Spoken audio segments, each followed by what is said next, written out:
ลำเพื่อวันเป็นบ่ได้เป็นร้อยไก่ดอกกระทงแต่เป็นมันร้อยอยู่หน้าอ่างหน้าบ้านนะครับ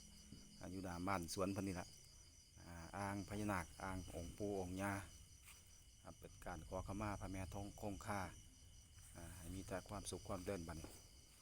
ร้อยโลกร้อยไฟออกจากร่างกายถ้ามีในร่างกายออกไปน้ำนี่แหละฝากพระแม่ทองคงคาไปอ่างกับอ่างองค์ปู่องค์ย่าละอ่างใหญ่เติบอยู่อ่างปู่พญานาคขอขมาพระแม่คงคา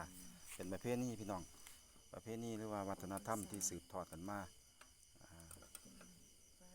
ออกพรรษาโอ้ฟ้ากระเหลี่ยมฝนกระทิตกโอ้สวยงามสวยงามสวยงามสวยงามสาธุสาธุสาธุกระทงมันเฮ็ดเองนี่กระทงประดิษฐ์เองงามเลยล่ะโอ้ใส่เหรียญเข้าไปพร้อมสวยงามตามท้องเรื่องโอ้บาความแม่คุ้มค่าเนี่ยบ่ดีไปได้เด้อองค์ปู่งามเลยองค์ปู่องค์ย่าย่างแม่หลวงปู่ก็ย่างองค์ปู่นาคราชองค์ปู่องค์ย่ารับรู้รับทราบแล้วสาธุสาธุ